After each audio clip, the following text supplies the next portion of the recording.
On the cold, mist-shrouded morning of May 14th, 2015, a heavy silence hung over the ancient, waterlogged plains of northern Europe. A small crowd of scientists, trackers, and local residents stood shivering on the edge of a massive, fenced wilderness reserve, their eyes fixed on a convoy of flatbed trucks. On the backs of those trucks sat enormous, custom-built wooden crates, vibrating with the restless, heavy thumping of giant hooves. Inside were 18 majestic, wild giants, creatures that had not stepped foot on this specific soil for over a century. The plan was as audacious as it was controversial. Release these massive animals into a landscape that had completely forgotten them, hoping they would somehow save a dying ecosystem. Local farmers shook their heads in disbelief. Critics openly mocked the project as an expensive fantasy, and even the lead biologists held their breath, privately fearing that these animals would succumb to disease, starvation, or stress within weeks.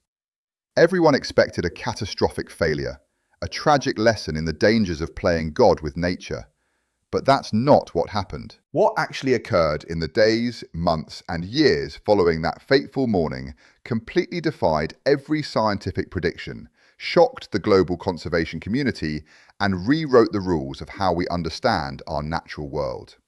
Today, we are going on an extraordinary journey into one of the most ambitious and surprising rewilding experiments in human history. First, we will explore how this legendary creature completely vanished from its ancestral home, leaving behind a scarred and stagnant landscape. Then, we will step inside the harrowing, high-stakes operation to capture and transport 18 temperamental giants across international borders. And finally, we will uncover the jaw-dropping ecological transformation that nobody saw coming. A twist that forced scientists to radically rethink the true power of wild nature. To truly understand why 18 animals could alter the fate of an entire region, you have to understand the creature itself. You are looking at an animal that defies the laws of ordinary biology.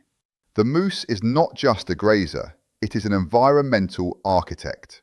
Standing over 7 feet tall at the shoulder and weighing up to 1,500 pounds, it is a magnificent relic of the post-glacial era, built entirely of raw muscle, dense bone, and evolutionary genius. Its sheer physical presence is staggering, but its true magic lies in its highly specialized adaptations. Consider its snout, a massive, flexible, bulbous structure packed with intricate muscle networks that allow it to grab, twist, and strip thick, woody vegetation with surgical precision. Look closely at its hooves, which are massive, deeply cloven, and capable of splaying wide to act like natural snowshoes or mud shoes, preventing this colossal beast from sinking into treacherous peat bogs. But the moose possesses an even more astonishing secret weapon. It is a highly capable, deep-diving aquatic mammal. In the suffocating heat of midsummer, a moose can submerge itself completely underwater, diving up to 20 feet deep to forage on nutrient-rich aquatic plants, closing its nostrils tightly using specialized muscular valves. It is an evolutionary masterpiece shaped by millions of years of coevolution with northern forests. For millennia, these giants roamed the vast primordial wetlands and woodlands of Europe, acting as a dynamic force of nature. By consuming hundreds of pounds of twigs, bark, and leaves every single day, they single-handedly prevented aggressive trees like willow and birch from choking out open landscapes. They created a beautifully chaotic mosaic of light and shadow, maintaining open glades where sunlight could reach the forest floor, allowing thousands of species of wildflowers, insects, and rare birds to thrive. They were the living heartbeats of the wilderness. Then, humanity broke the chain. By the early 20th century, a relentless wave of industrial logging, agricultural expansion, and unchecked, desperate overhunting tore through the northern plains. The ancient forests were systematically leveled, replaced by sterile, uniform rows of commercial timber. The vast, sponge-like peat bogs were aggressively ditched and drained to create dry pastures for livestock. For the moose, there was simply nowhere left to hide. The final blow came down with heartbreaking precision. a series of state-sponsored hunting campaigns combined with a devastating human-introduced livestock disease that wiped out the last remaining isolated populations. By the time the guns fell silent, the moose was gone, completely eradicated from a landscape it had inhabited since the end of the last ice age. The silence in the forest was absolute. The consequences of this disappearance were immediate, profound, and utterly catastrophic for the ecosystem. Without the heavy, constant browsing pressure of the moose, the natural balance of the wilderness collapsed in a terrifying domino effect. Aggressive, fast-growing scrub and dense thickets of birch surged forward completely unchecked, choking out the remaining open, sunlit meadows like a slow-moving green tide. Within 2 decades, the vibrant forest floor became a dark, stagnant graveyard where delicate wildflowers could no longer find a single ray of sunlight. Rare butterflies vanished. Ground-nesting birds, deprived of their open habitats, saw their populations plummet toward extinction. The drained wetlands, no longer stirred by the massive hooves of wading giants, filled with suffocating layers of dead organic matter, turning stagnant, acidic, and entirely devoid of life. The land had become a ghost of its former self, a rigid, artificial landscape managed by humans but entirely drained of its wild soul. It seemed completely hopeless, a permanent scar on the face of the earth. But nature has a strange way of offering second chances when we least expect them. Decades later, deep within a heavily protected, forgotten pocket of wilderness hundreds of miles away, a routine aerial wildlife survey spotted something extraordinary.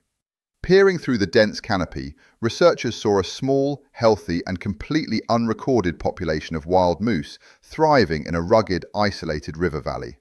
They looked wrong in the best way possible, massive, healthy, and completely undisturbed by the modern world. This accidental discovery ignited a fierce, unprecedented debate among international scientists, government officials, and local communities. For years, opponents argued that bringing these massive animals back was an unacceptable risk.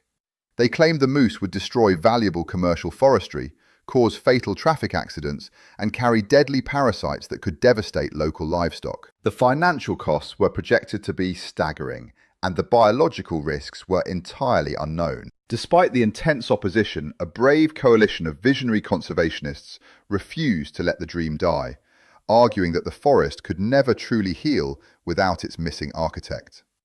The decision was made to execute a high-stakes, incredibly risky reintroduction pilot program. The logistics felt less like a scientific study and more like a military heist. An elite team of wildlife veterinarians, expert trackers, and helicopter pilots descended upon the remote valley. They successfully captured 18 genetically diverse, healthy individuals, 12 pregnant cows, and 6 powerful bulls. Each animal had to be carefully tranquilized from the air, fitted with advanced satellite tracking collars, and gently loaded into specialized climate-controlled transport crates. Every single minute was a race against time. A stressed, overheating moose can suffer from a fatal condition known as capture myopathy, where their own muscles literally destroy themselves from the inside out. Against all odds, after a grueling, sleepless 36-hour journey across land and sea, the 18 giants arrived at the edge of their ancestral home. When the heavy wooden doors finally slid open on that misty May morning, the animals hesitated for a fraction of a second, sniffing the unfamiliar, crisp air. Then, with sudden, explosive power, they leaped into the wetlands, their massive hooves splashing through the dark water as they melted into the dense forest canopy. The 18 pioneers were completely on their own, carrying the immense weight of an entire ecosystem's future on their scarred backs. The initial months were defined by an agonizing, breathless suspense. The research team watched the incoming satellite data with white-knuckled intensity, terrified that the animals would reject their new home or wander into human settlements. The threats were real, but they were never the headline. Almost immediately, the 18 moose did exactly what evolution had designed them to do. They went to work. They began consuming staggering amounts of the overgrown, suffocating willow and birch scrub, clearing out dense thickets that humans had spent millions of dollars trying to manage with heavy machinery. But then, disaster struck. During their very first winter, the region was slammed by an unprecedented, brutal Arctic cold front that dumped record-shattering amounts of snow and caused temperatures to plummet well below zero. Food became scarce, and the satellite collars revealed that 3 of the pregnant cows had become completely trapped in a deep, frozen ravine. It was a terrifying, close call that threatened to crush the entire project in its infancy. Biologists faced an agonizing choice: intervene and risk terrifying the animals to death, or let nature take its course. They chose to wait. Through sheer evolutionary resilience, the moose used their massive chests to plow through the deep snowdrifts, crushing ice with their powerful legs to access buried vegetation, and every single one of them survived the winter. When the spring thaw finally arrived, the landscape began to transform in ways that felt downright miraculous. As the moose heavily browsed the dominant woody plants, sunlight pierced through the forest canopy for the first time in a century, striking the long-dormant soil. Within months, carpet-like fields of rare, delicate marsh orchids and wild heather erupted across the forest floor.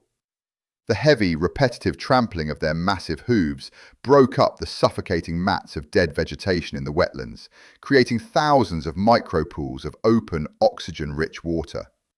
Almost instantly, long-lost communities of rare dragonflies, amphibians, and aquatic beetles returned to colonize these new habitats.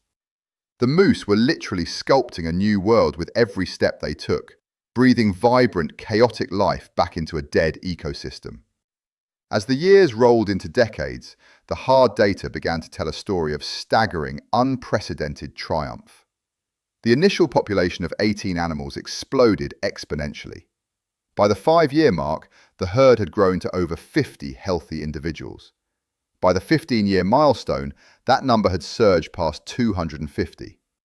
Today, the descendants of those original 18 pioneers number in the hundreds, roaming freely across an absolute wilderness area larger than the entire city of Paris. The species' official status was proudly upgraded from critically endangered to entirely stable and self-sustaining. Humans have happily stepped back, completely dismantling the interior fences and allowing the animals to take total control of the land. The economic impact on the surrounding human communities has been nothing short of transformative. A region that was once economically depressed has experienced a massive, sustainable ecotourism boom.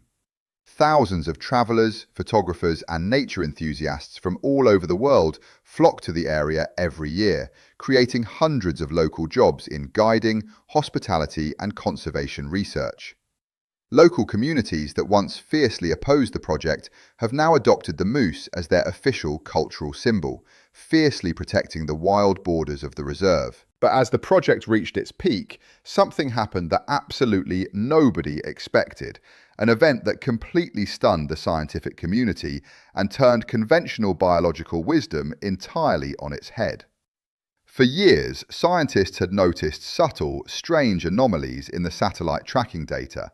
The moose were spending an extraordinary, inexplicable amount of time in an abandoned, deeply flooded industrial quarry at the northern edge of the reserve, a barren, toxic landscape that researchers had written off as a permanent dead zone. Nobody thought they could find anything to eat there, and scientists assumed they would completely avoid the deep, treacherous waters. Then, a team of researchers decided to investigate the quarry in person. What they witnessed left them completely speechless. The moose were not just visiting the quarry, they were using their incredible diving abilities to plunge deep into the flooded depths, staying submerged for minutes at a time. Earlier in the script of this ecosystem's history, scientists had noticed that a highly sensitive, long-lost species of ancient aquatic macroalgae had mysteriously begun to reappear in nearby waterways, but they had dismissed it as a fluke. The truth was far more shocking. The deep hooves of the diving moose were churning up ancient buried seed banks from the floor of the quarry that had been trapped under toxic sediment for over a century. By exposing these seeds to light and oxygen and transporting them across the reserve in their fur and digestive tracts, the moose had single-handedly resurrected a plant species that botanists had officially declared extinct in the region. It had never been recorded before in modern scientific literature that a large mammal could act as a deep-water, underwater restoration engineer. The incredible scientific validity of this phenomenon was officially cemented in a groundbreaking 2025 study published in the prestigious journal Nature, Ecology and Evolution. The study proved conclusively that the presence of the moose had increased local biodiversity by a staggering 40%, completely restoring the natural water filtration capacity of the entire watershed. But the final, most profound peak of this entire journey was not found in a scientific journal. It was found in the human heart. Deep within the local community lived an elderly indigenous woman, one of the last remaining keepers of the region's ancient oral traditions. When she was a little girl, her grandfather had told her stories of a massive, mythical forest giant that her people called the Forest Guardian, a creature that had vanished long before she was born, leaving behind only names in old songs and faded rituals. On a quiet, golden autumn evening, researchers invited her to the edge of the quiet wetland. As the mist rose off the water, a massive, majestic bull moose stepped out from the trees, his enormous antlers catching the last rays of sunlight. The elderly woman burst into tears, instantly recognizing the living, breathing face of a story she thought had died forever. The circle was finally complete. A deep cultural wound, severed by human carelessness, had been permanently healed. Looking back across the years, the journey of these 18 pioneers is a powerful, shining testament to the incredible resilience of our planet. We started with 18 vulnerable animals in a forgotten, silent forest. Today, we look at a thriving, wild, and endlessly vibrant paradise. This extraordinary story teaches us a profound, humbling lesson about our relationship with the natural world. We didn't restore the valley, we simply returned the giant that knew how. It proves that if we can find the courage to step back, heal the damage we've caused, and trust the ancient wisdom of wild nature, the wilderness will always find a way to come roaring back to life. Thank you so much for watching this incredible story of hope and renewal. If this journey moved you, please hit that like button, share this video with someone who needs a reminder of nature's power, and subscribe to the channel to join us for more extraordinary documentary stories from the wild front lines of our planet. What animal do you think we should bring back next? Let us know in the comments below, and until next time, keep looking to the wild.